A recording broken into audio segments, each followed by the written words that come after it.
Saya beri contoh ya betapa pentingnya mindset ya, cara berpikir. Orang itu menjadi kikir itu karena nganggap hidup itu lama dan uang itu penting. Kalau zaman Nabi itu sederhana kalau melihat hidup.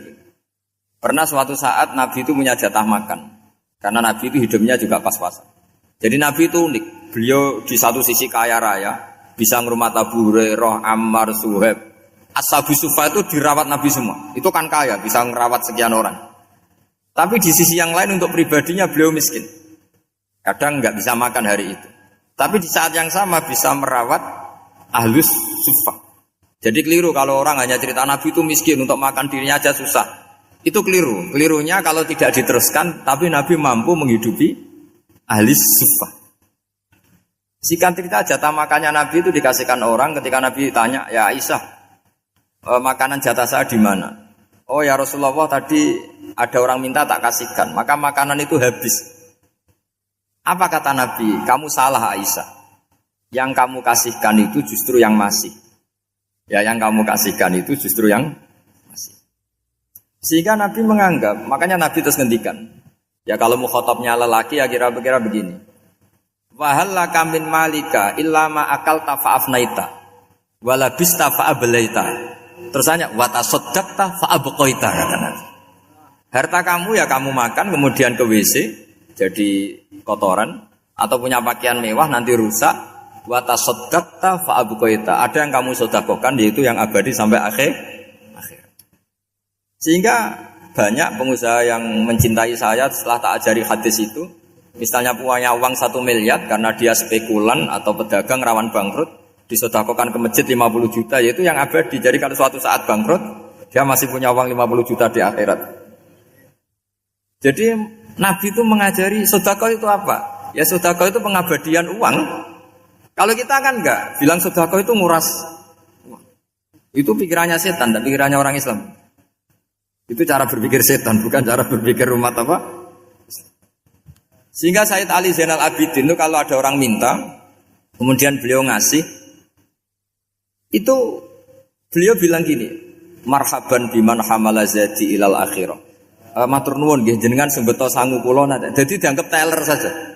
Orang yang minta uang beliau itu dianggap tukang nyatet bank ini. Karena sudah ditabungkan, ya sudah. Kalau kita kan enggak, wah pengemis tuh ganggu gini-gini. Kecuali pengemis profesi ya mungkin kita agak-agak enak. Mari zaman akhir itu ada pengemis apa? Profesi, jadi repot. Terus tak beri contoh lagi kebahagiaan ketika kita milih Islam moderat. Islam kita diajarkan guru-guru kita, utamanya oleh guru kita Mbah Maimun. Saya juga sering ketemu beberapa ulama dunia, termasuk Habib Umar. Saya juga ikut sowan ke sini pas beliau sama Habib ini Hasan Toha Putra di sini sama. Orang-orang moderat itu cara berpikir juga luar biasa indah. Beliau pernah cerita ya, beberapa ulama lah, banyak yang cerita itu. Saya pernah diceritani seorang alim, ketika ada orang ekstremis itu mau ngebom di tempat maksiat. Kebetulan yang maksiat itu kebanyakan ya orang Islam, karena di negara yang mayoritas Islam. Ditanya sama Syekh Sa'rawi. Syekh Sa'rawi itu mufassir top di mana? Mesir. Ini mau tak habisin karena mereka orang Islam kok maksiat terus. Terus ditanya sama Imam Sa'rawi, laumatu ala khini ma'asihim aina masiruhum. Kalau mereka mati dalam keadaan maksiat, mereka kemana? Ya ilan nar, mereka pasti masuk neraka. Terus ditanya sama Imam Sa'rawi, wahal masiruhum ilan nar muradun nabi amla. Punya umat maksiat kemudian mati masuk neraka, itu yang diinginkan Nabi apa enggak? Ya tidak aja. Ya sudah, enggak usah dibom, ditunggu tobatnya kata. Karena kalau mati dalam keadaan itu ke neraka, dan itu tidak yang diinginkan Rasulullah Sallallahu Alaihi Wasallam. Terus ekstremis ini menjadi tobat, tidak berpikir ekstremis mas. Jadi orang itu harus berpikir mindset yang baik. Meskipun kadang berpikir baik itu ya agak-agak kacau.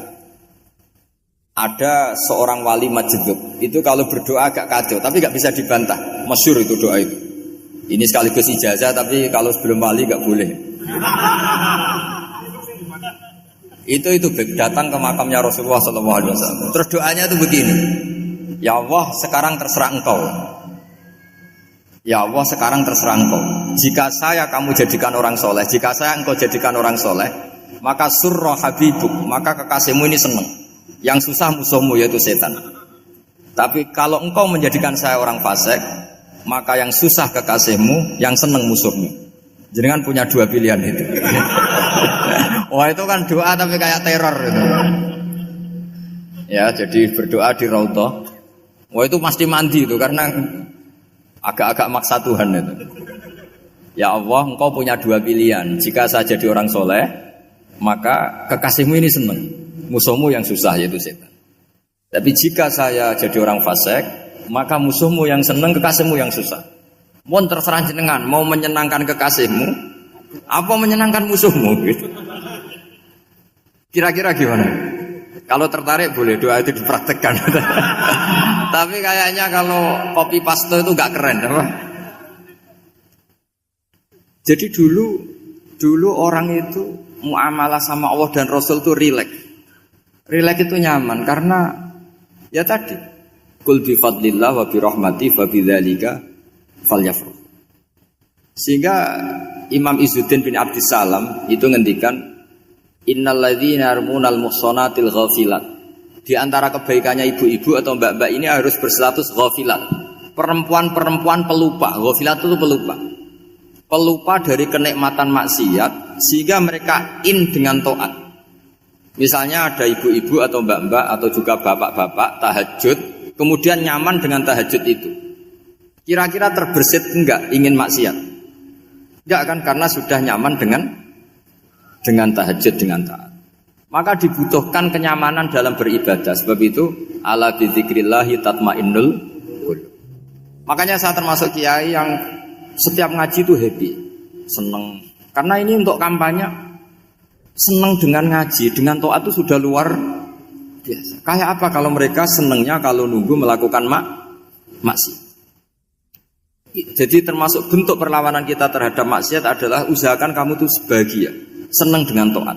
Istiqnas billah, mu'anasah billah, farah billah, itmi'nan tumakninah billah. Sehingga ini mencukupkan kita tidak berkebutuhan maksiat. Meskipun kita ya manusia, pasti suatu saat atau sudah pernah maksiat. Serasa diceritakan lah, gue semesti gitu. Lah orang-orang dulu itu orang yang sukses mengelola bahagia ma'allah wa billah walillah. Jika wali-wali dulu itu jadi wali itu tidak mesti karena ibadahnya banyak, itu enggak. Mereka orang yang ibadahnya itu biasa. Biasa-biasa sekali. Ulama-ulama dulu ibadahnya biasa sekali. Tapi qulubuhum ma'allah, hatinya itu ma'allah. Itu ada seorang wali itu jadi wali, Umar bin Abdul Aziz yang dikenal khamisul khulafa. Khulafa. Di luar khulafa Ar-Rasyidin 4, di antara yang soleh adalah siapa? Umar bin Abdul Aziz. Itu ketika mau meninggal, itu senangnya bukan main. Itu semuanya nangis, beliau senang. Terus tanya, kenapa kamu senang? Memangnya saya kalau mati itu kemana aja? Ila khairi madhubin ilah, ke zat terbaik. Dibang urip mbek kowe bolet atau mbek arhamur rahimin ya. Yaitu Allah Subhanahu.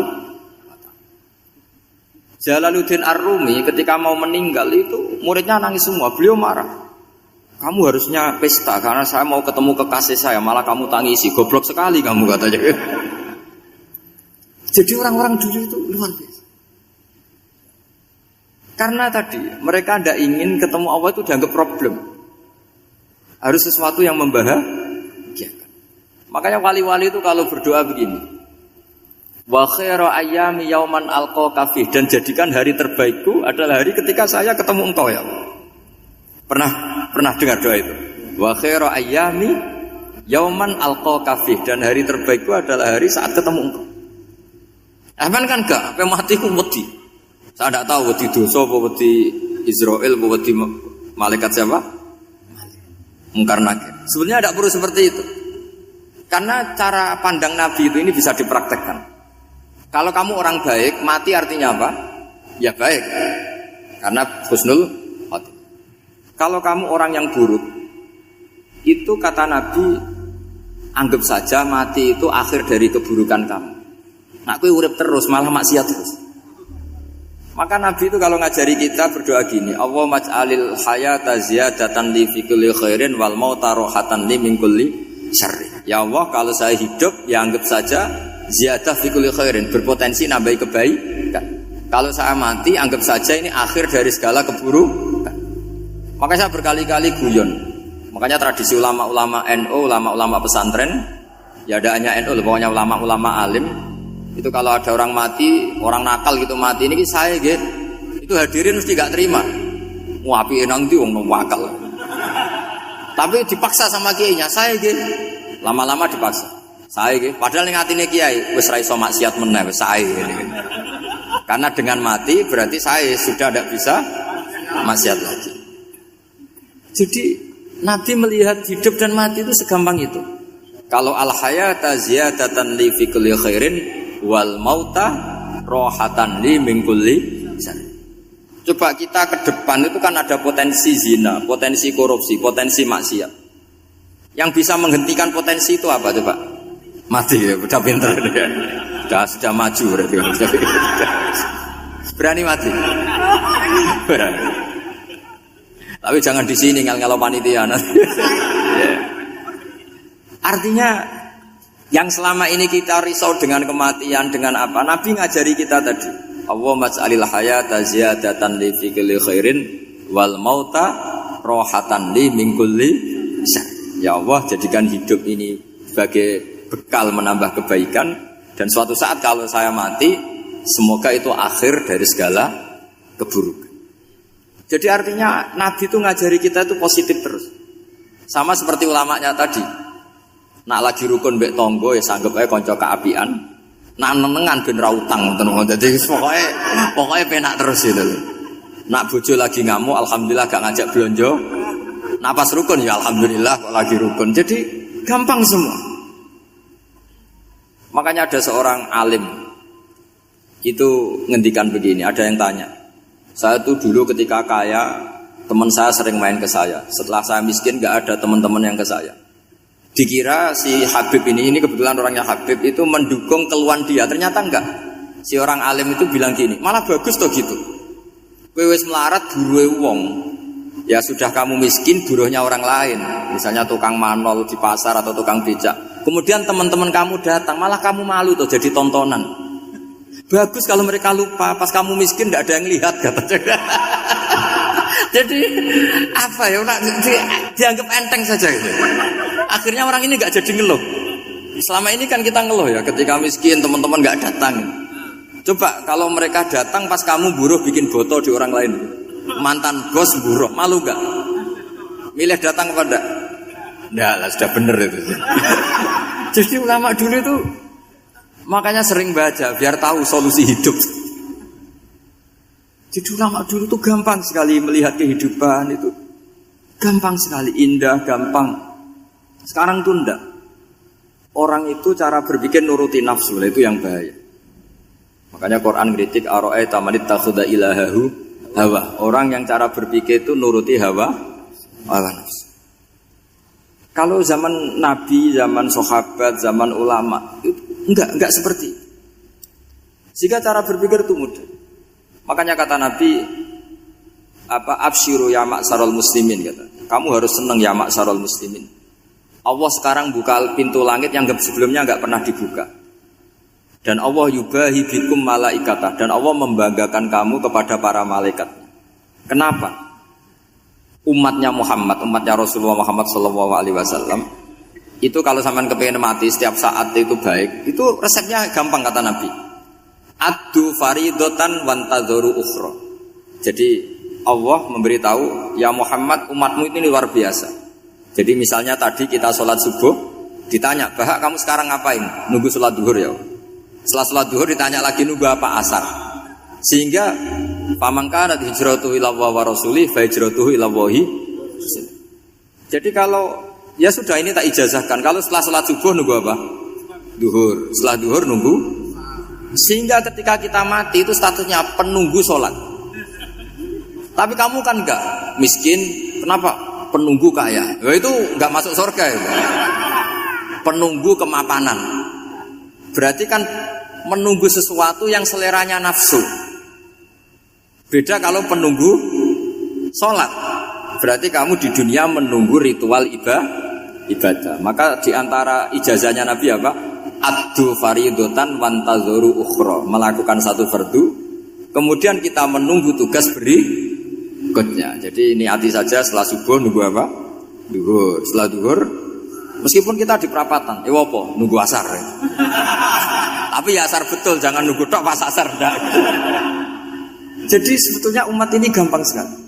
Jadi di antara kebanggaan Allah, yubahi itu Allah bangga dengan malaikatnya adalah umat ini adalah addu faridotan wantazuru ukhra, melakukan satu fardu kemudian menunggu fardu yang lain. Dari mengkhidmati kampus, ingin mengkhidmati masyarakat, dari satu masyarakat lokal Semarang menjadi sampai sekarang sampai Banjarmasin, Unisula mau bikin kampus di sana terus gitu. Dari satu tugas ke tugas yang lain. Makanya Islam diajarkan setelah satu tugas selesai, faida faruh tafan sok. Jadi sehingga hidup kita itu dinamis, dari satu kebaikan menunggu kebaikan lain, dari satu kebaikan menunggu, sehingga hidup kita ngapain?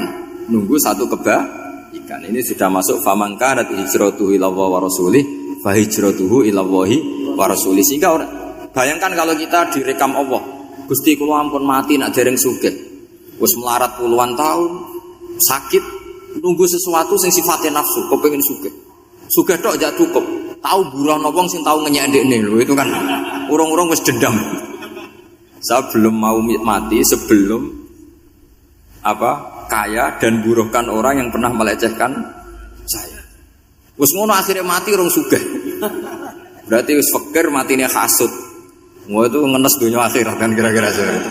Kamu santai aja kalau fakir berarti meringankan hisab karena ada banyak harta. Yang mau dihisab apanya? Enggak punya apa-apa. Jadi saya mohon sekali ya, Islam itu mengawal kebahagiaan.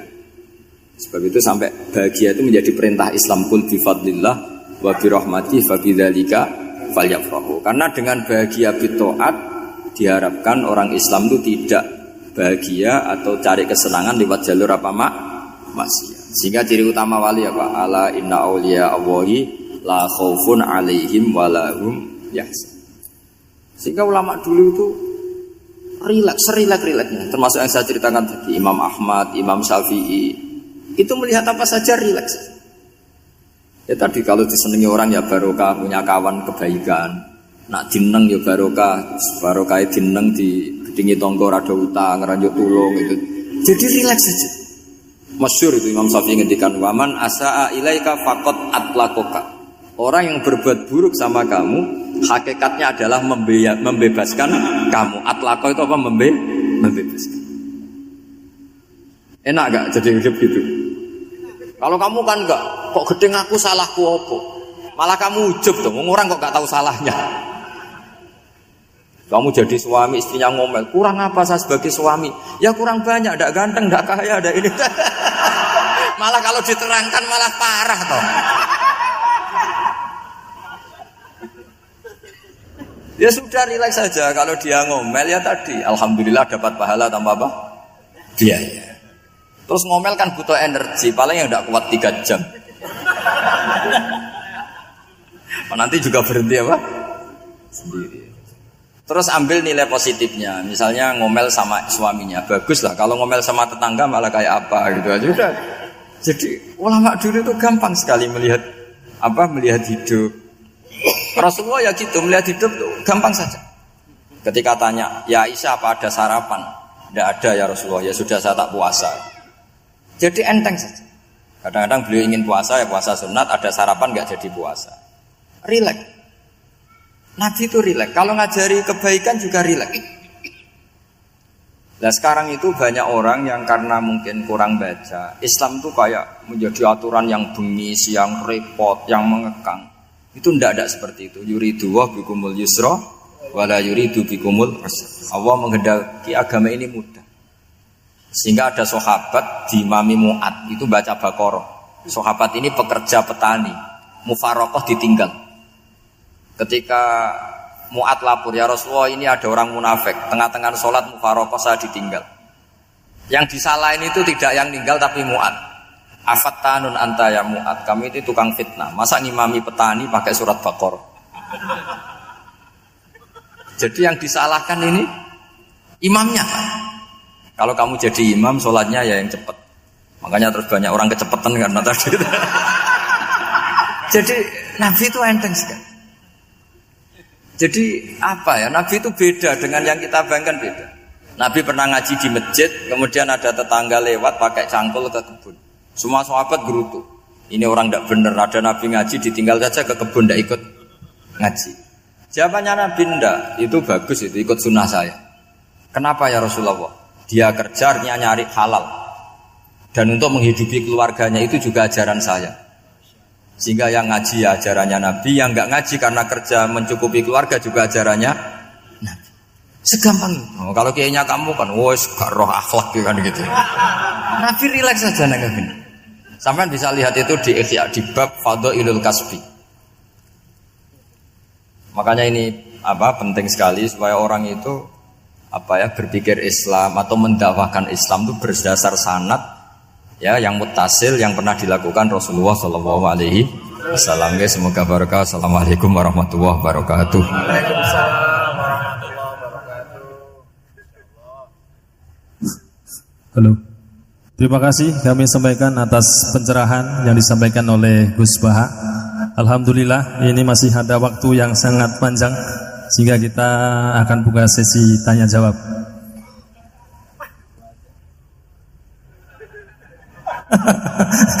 Hanya 2 penanya. Monggo siapa yang mau nanya? Kang Mujib. Ibu? Ibu 1. Ya, monggo. 2 saja. Monggo.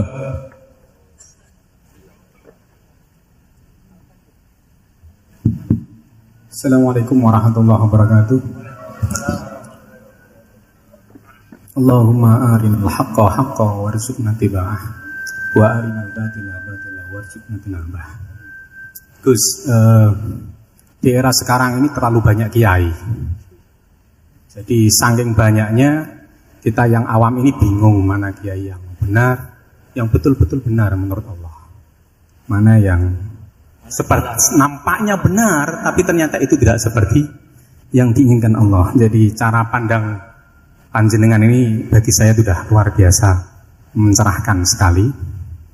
Jadi karena itu kami mohon, ini kebetulan ada ketua yayasan, juga ada Pak Rektor, ada baiknya kampus ini mulai mendekatkan tradisi keilmuan santri dan akademik, ngaji yang fundamental begini. Saya usul itu Bu, bagaimana 1 bulan sekali lah Gus Baha kerso ke Semarang. Itu yang pertama.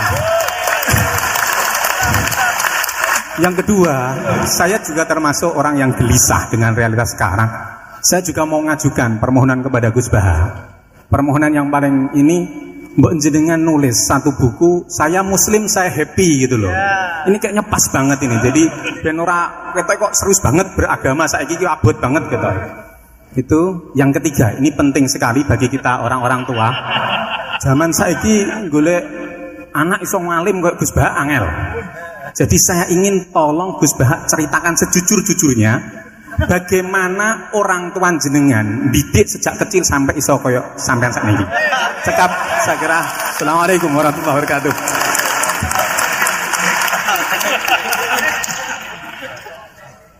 Yang kedua, monggo. Mohon dibantu mic. Assalamualaikum warahmatullahi wabarakatuh. Gus Baha, kula badhe tangklet. Jangan kayak ini ya.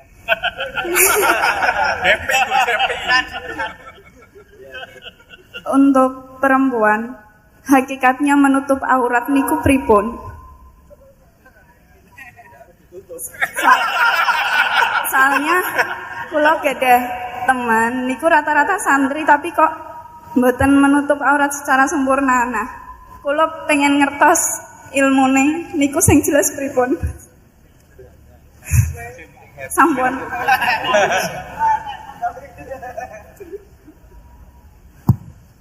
Ini sudah normal ya, pakai ini aja. Ini jawab yang Mbak dulu yang gampang gitu. Ya yang jelas itu satrul aurat itu ada yang fisik ya, kayak menutup aurat dalam mazhab Syafi'i kita tahu auratul mar'ah fis sholat itu ada pengecualian ilal wajah wal kafen. Tapi kalau khorijah sholat adalah jami'u badaniha dalam madzhab Syafi'i. Tapi dalam sebagian ulama mengatakan ilal wajah wal kafen tetap termasuk istisna di luar sholat. Itu dari segi fisik ya atau zahir. Tapi sebetulnya juga harus dilakukan satrul aurah secara maknawi, menutup sesuatu yang buruk. Artinya kan gini ya, aurat itu kan sesuatu yang buruk kalau kelihatan. Sehingga misalnya kasus di beberapa negara, mungkin fisiknya sudah benar ditutupin, tapi mungkin tetap maksiat. Tapi ada yang gugat, yang penting nggak maksiat meskipun buka aurat. Ya keliru, buka aurat sendiri sudah maksiat, itu malah aneh lagi. Gitu. Tapi yang jelas filosofi hijab atau satrul aurah itu usahakan yang zahir maupun yang apa? Batin. Karena Indonesia itu memang agak unik. Saya sering ketemu peneliti dari beberapa negara, meneliti Indonesia itu paling pusing. Kadang ada orang yang auratnya biasa datang ke masjid. Itu kan bingungkan malaikat, mau ditulis dosa itu ke masjid, mau ditulis taat itu buka aurat. Tidak tahu hitung-hitungannya gimana nanti. Tapi memang ya sudah seperti itu. Yang jelas standar aurat ya kita tutupin sesuai standar madzhab Syafi'i maupun mengikuti yang tidak apa Syafi'i. Tapi filosofinya juga harus kita ikutin. Jadi dua-duanya harus kita ikutin. Sebagai perintah, bukan sebagai syarat. Itu beda loh perintah sama syarat itu. Sebagai perintah, bukan sebagai syarat. Kalau sebagai syarat itu begini.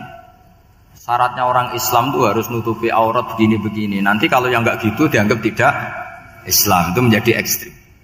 Tapi kalau sifatnya perintah, ya perintah saja. Yang enggak melakukan paling banter dianggap fasikoh atau tidak solihah, tapi tidak sampai menjadi keluar dari Islam. Terima kasih sudah menonton channel Kajian Ilmu Religi. Semoga membawa keberkahan dan kebermanfaatan untuk kita semua. Jangan lupa like, share, dan subscribe channel Kajian Ilmu Religi. Tayang setiap hari jam 12 siang dan jam 9 malam.